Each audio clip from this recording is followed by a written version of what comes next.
The Dental Brief is brought to you by Omni Premier Marketing and the amazing guests who bring wisdom and advice that you can put to use to take your business and practices to the next level. Find us on Facebook and join the conversation. Get ready to grow because we are kicking off the next episode in 3, 2, 1. Hello, everyone. Welcome to another episode of the Dental Brief.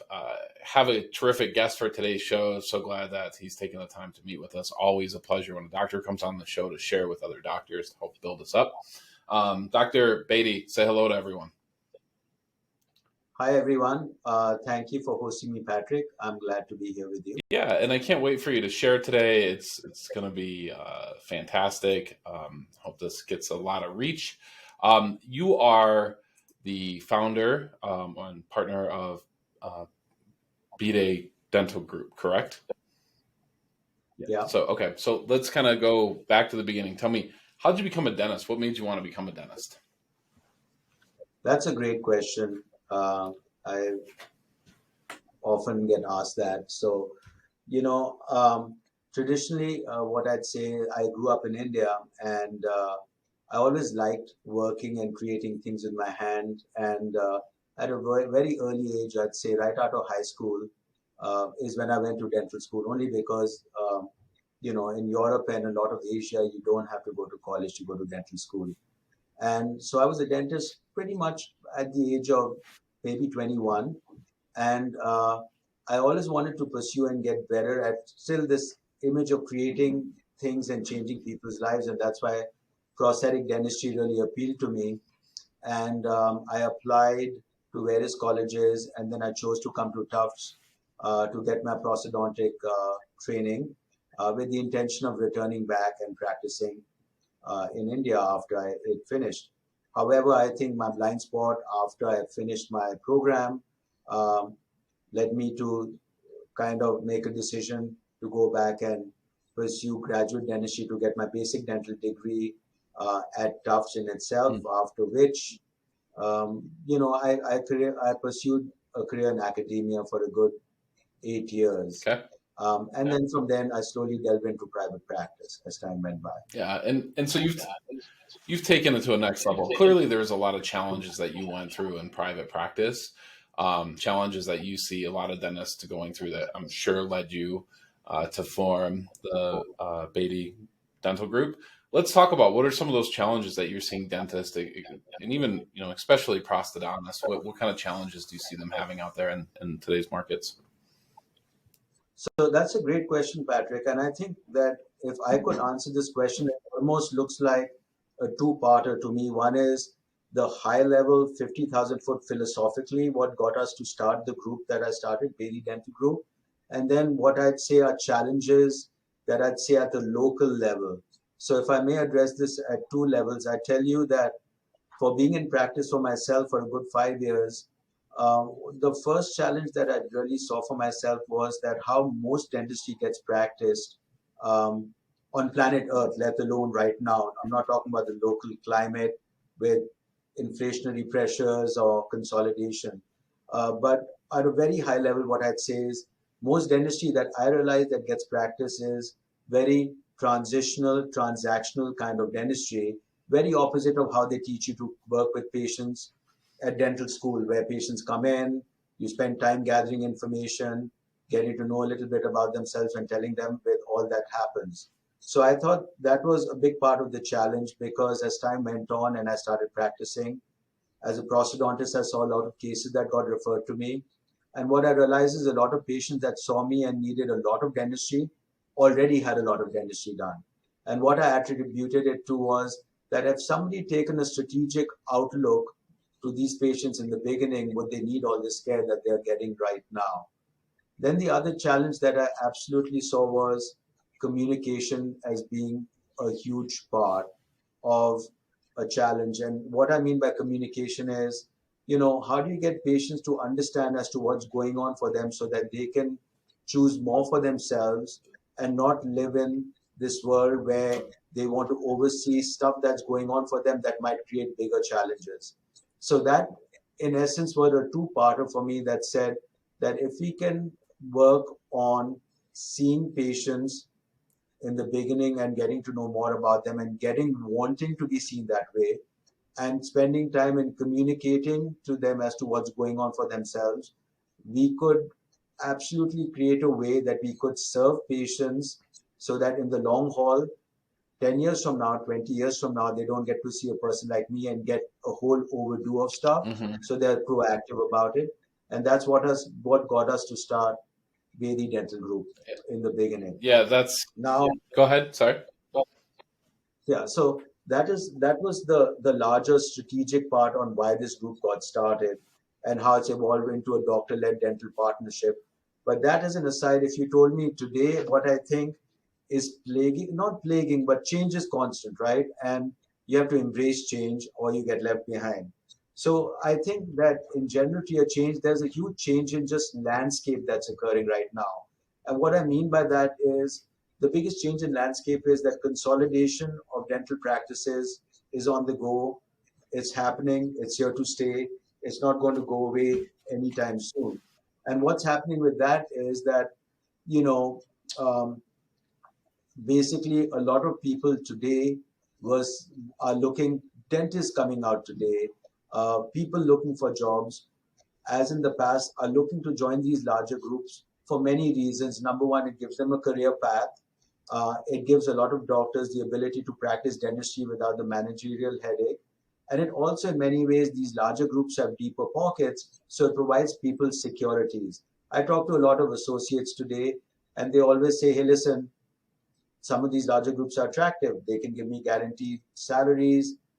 I know that they're not going to go under. I know that I don't have to worry about meeting quotas, etc., because I'm given a security under an area. So that's number one. I think the other thing that's definitely happening is there's a generational shift in the workforce today. So, you know, the generation today always complains about why the generation before doesn't want to do all the things that we did. But, you know, with people today, we've got to be aware of what attracts them. And, you know, that's a sense of purpose, mentorship, a work-life balance. And I think that's important to consider if you are an employer for today. And I think with the consolidation and the generational workforce, you know, the writing on the wall is, as a solo practitioner, whether you be at the stage that you're going to retire or you have a time horizon, you're competing against these larger groups. And in my opinion, I think there will always be a place for solo practitioners, but it's just going to make it harder, in my opinion, to compete with the changing landscape of what's happening, right? Yeah. So that's one.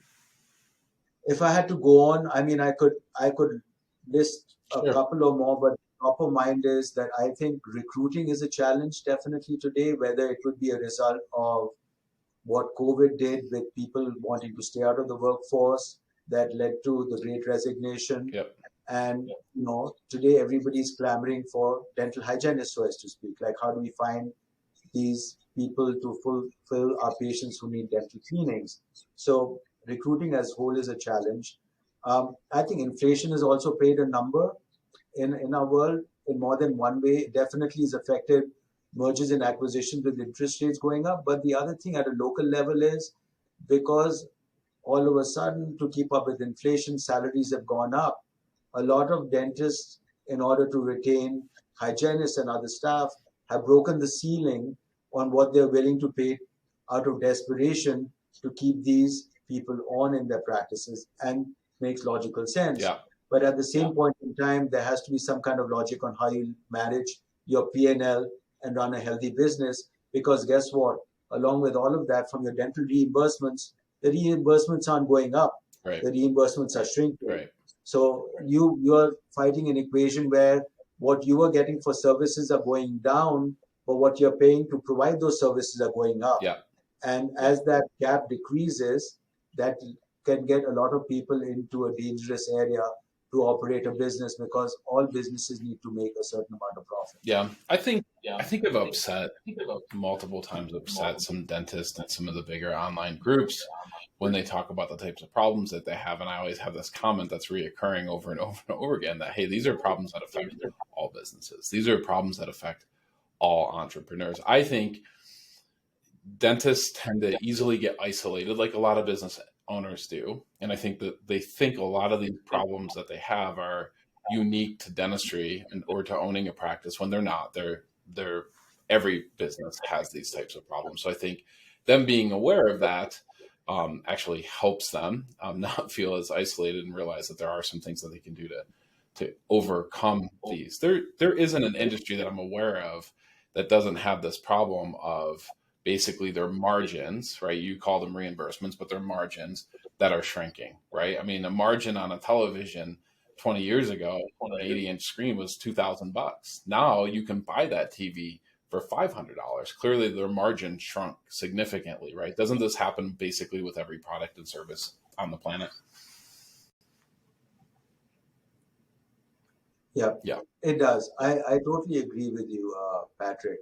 So, and I'm so sorry, I missed the last end of that. Were you asking for my thoughts Yeah, well, yeah. I mean, the just to comment on a little bit. I mean, these problems that dentists have as far as these margins, these are business problems in general, correct? these are this, yeah, Yeah. So yeah. that leads me to think, and I communicate this a little bit, and I think you'll see where I'm going with this in a little bit. Is a lot of dentists look at dental service organizations as being bad, right? We have this thing as humans where everything has to be good or bad, not different, right? If we're going down the road in the highway, cars that are going 20 miles an hour faster than us, they're bad. And the car going 10 miles an hour slower than us, that guy's bad, right? They're not different. They're bad. That guy is a maniac and that guy's an idiot, right? So that's how we tend to think as humans. I happen to know from a lifetime of being an entrepreneur and being around a lot of entrepreneurs, that one of the things that we tend to do as entrepreneurs, one of our personality types, is we become entrepreneurs. We buy into dental practices because we want to be a hero, right? We want to make it happen. We want to accomplish something. And then we get there and we're all by ourselves. If you want to go far, right? They say this, if you want to go fast, go alone. But if you want to go far, going in groups is a really good, healthy thing, isn't it? I'd say so, but again, I think it's not for everybody, because everybody has an entrepreneurial bone. But Patrick, to your point, the thing is that you know change is here to stay, and change is constant. Yeah. And metaphorically, a book basically that comes to mind is, I don't know if any of the viewers have ever read Who Moved My Cheese. Mm-hmm. It's a great book around change. Yeah. And it says when change happens, you've got two choices. Either you stay around, put your head in the sand and pretend that nothing's going on, and then change will happen to you. Right. Or you basically adapt to the change and get ahead of the curve and realize that change is neither good nor bad, it just is change. So, I mean, with the local environment, what I tell you is, for solo practitioners, the thought process, as you said, is the margins are shrinking, Yeah. right? So the margins shrink, and the solo practitioner environment is only going to get more competitive, because they don't have the same bargaining power for supplies or for reimbursements, because some of the larger groups can kind of wager with insurance companies, whether it's kosher, not kosher, or whatever have you, but it does happen. I think, for some solo practitioners, the thought process is, if you can't beat them, should you join them? And if you were to join them, my advice always is that, I think what becomes most important is, do you philosophically align with the group that you want to perhaps join? I think that's important, because you don't want to spend your lifetime in a career where you're miserable, you can't see eye to eye with what that group stands for, how that delivers dentistry. So, for instance, a lot of people that we join are people that are, or who join us, and vice versa, are people who are passionate about comprehensive care, want to do quality dentistry, as removed from insurance as they can. That's what attracts those people to us and us to them. So I think aligning philosophically, whether you want to be, whether you're mid-career, I think it also becomes more important now for people who are retiring to start thinking that, who should I align with before I retire? Because 20 years ago, it was standard for a dentist who wanted to retire to have a solo practitioner wanted to come and take their place, and they could walk away and play golf for the rest of their lives. Today, what's happening is that since there are fewer and fewer people that are interested in solo dentistry ownership, and then that leaves the pool to these larger groups who want to buy them. They're looking to see, okay, I'm happy to buy your book of business, but we would like to see that if we could get some kind of a transition. And the transition period that's been asked in the industry ranges anywhere from 2 years to 5 years. So I think that part is important for people to think about as well, Sure. Now, in my opinion. let me ask you this question. I think our audience want to know: do you specifically work with all dentists, or are you specific to prosthodontics, or what's the area of practice that typically aligns well with your company? So with us, what I'd say is it's not definite. It's not isolated to a specialty per se. I think it's basically isolated around the philosophy that if we could take a holistic, not HO, but WHOL Yep. picture Yep. to a human being that kind of comes to us as a patient. And if we could practice care in a comprehensive manner with emotional intelligence, i.e. the communication part, then the what kind of specialty we practice is not the most important thing. Today, the group consists of close to about 20 dentists that are general dentists, prosthodontists, endodontists, and even, for example, we stood up sleep medicine. But the focus where we don't veer from is that we don't want to live in the transactional world of dentistry. We want to basically try and build value and compete on value rather than on price, especially in the face of diminishing reimbursements. That's what we consider to be a competitive edge versus where you want to create the same widgets, but you get reimbursed less. We want to create different widgets where money is not the only bargaining factor for your consumers to say yes to you. Yeah.